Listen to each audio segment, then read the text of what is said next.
lo que dijo Rubén Darío en Serenata.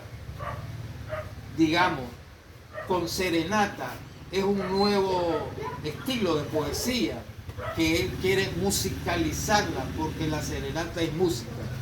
Dice así: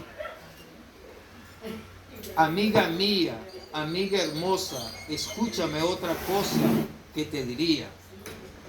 Te diría que eres noble doncella, un alcázar de flores donde hay estrellas, que dentro del pecho guardas un fuego vivo de pasiones intensas, ondas incentivas, y el de un soberano, de una soberana que seductora deslumbra con brillo cuando enamora.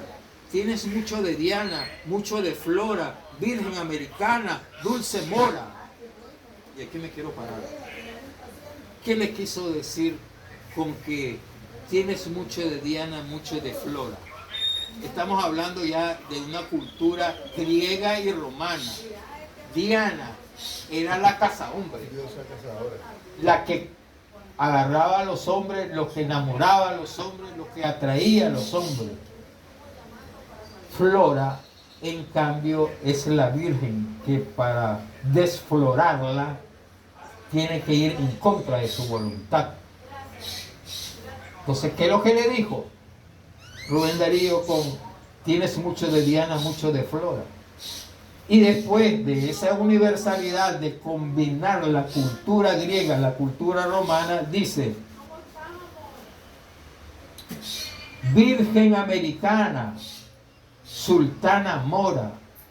No está hablando con una india, está hablando con una mora, está hablando con una española, está hablando con una mezcla de indio y español.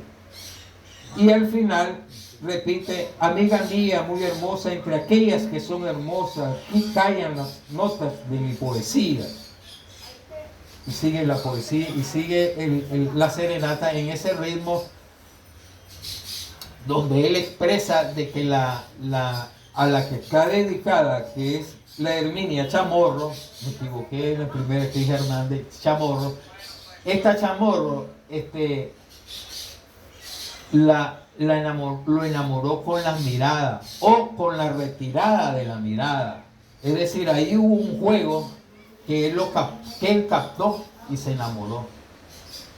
Por eso digo que Rubén Darío se enamoró en Riva e hizo esta lírica, este idilio.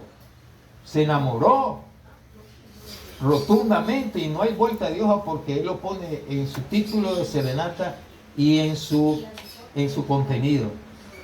Con esta cuestión de los abanicos, es un libro que se llama Abanico. No es que él escribió una servilleta en un abanico, no. Hay un librito que se llama Álbumes y Abanicos, donde recopiló todo esto, pues exactamente.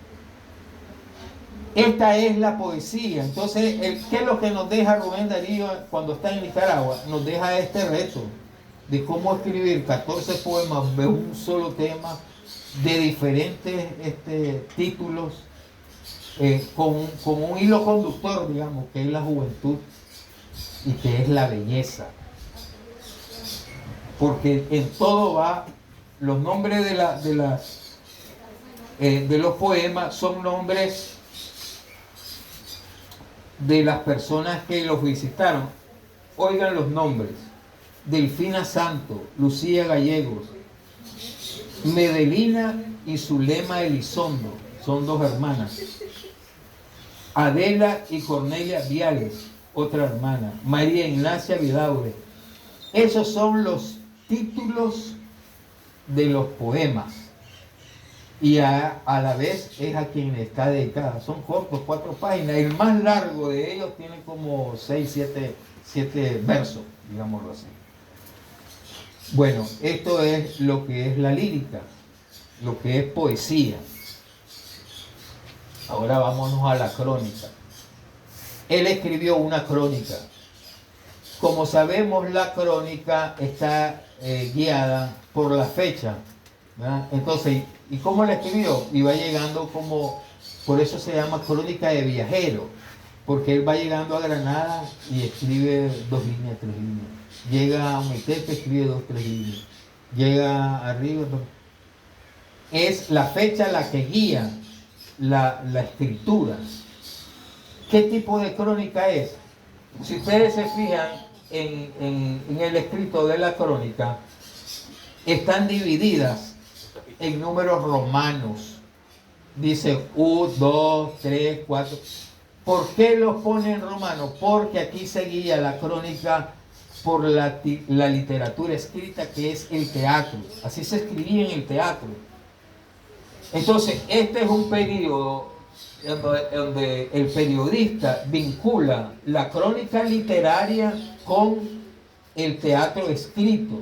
Y del teatro escrito se dividía en escenas. Entonces él pone una primera escena, 2 segundas escenas, 3 segundas escenas, y lo va dividiendo en números romanos, que es una de las características.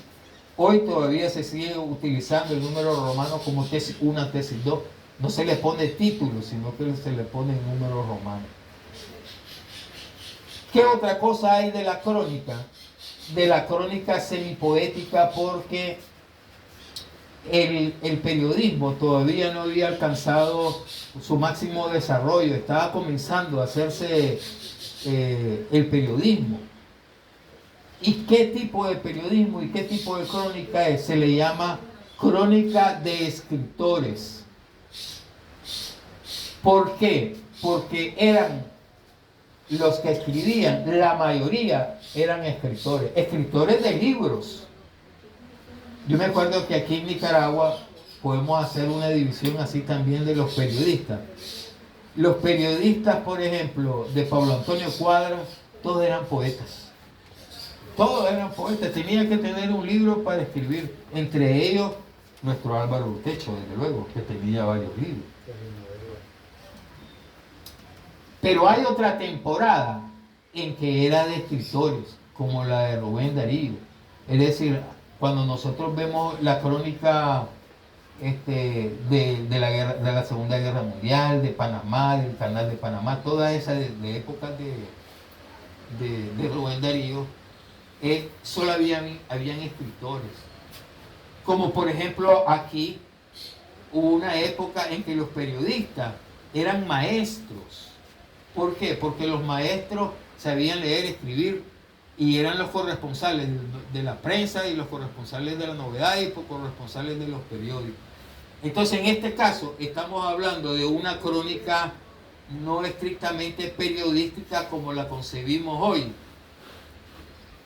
Porque hay que hacer una división del periodista. El periodista está dividido en dos corrientes. Una corriente latina y una corriente anglosajona. La corriente latina es el que vincula la crónica periodista o los géneros periodísticos con la literatura. Y la anglosajona es el que liga el periodismo con la ciencia. ¿Cómo? Por las cuestiones. La cuestión, la pregunta, la interrogación, se guían por 5 preguntas: el qué, el quién, el dónde, el cuándo y el por qué. Ese es el periodismo moderno, que se guía por esa estructura ligada a la investigación científica. Por eso se dice que hay dos corrientes, mientras que Rubén Darío utiliza lo que se llama el periodismo latino, y no comienza ni el por qué ni el cuándo, comienza por una opinión. ¿Y por qué comienza por una opinión? Porque a la gente le interesaba saber la opinión del escritor. Ese era como un deseo del lector. Y además, el periodista, en el caso de Rubén, era captar al lector con literatura. Por eso entonces es semipoética la prosa, la crónica, la prosa de Rubén Darío. No es entonces un lenguaje anglosajón, sino un periodismo ligado a la literatura, al periodismo de los que escriben. Eso es en síntesis, pues, sí, de lo que escribió Rubén Darío. 14 poemas, que es un reto para nosotros, ver cómo hacemos 14 poemas, y para todos los ribenses. Un reto para todos los que son estudiantes de la UNIAC. Aprenderse este poema de la serenata. ¿Saben por qué? Porque se gana amigos. Si ustedes le dicen amigo mío, amiga mía, y le tiran este poema, les abren puertas. Estoy segurísimo que le abren puertas. Y quedan bien con la universalidad de Darío. Entonces, todo ribense debe de conocer este poema de Rubén Darío Serenata y estar convencido de que el hombre se enamoró. Ahora, sobre este poema yo quiero aclarar una cosa. No lo terminó de hacer en la Casa Hacienda Guadalupe, sino que lo fue a terminar en San Juan del Sur. Comenzó a escribirlo ahí y lo terminó en San Juan del Sur, porque es largo. Lo demás, los 13 poemas restantes son de 4 o 6 versos, mientras que este tiene como 6, 7 parrafitos, digámoslo así, con el estribillo. Ese estribillo es la característica que lo hace música, que lo hace serenata, como toda música, como toda canción. Entonces, como son legados, este es el legado que nos dio Rubén Darío, hacer una crónica bajo ese estilo, y los poemas, una producción demasiada poesía hizo Rubén Darío en una sola jornada.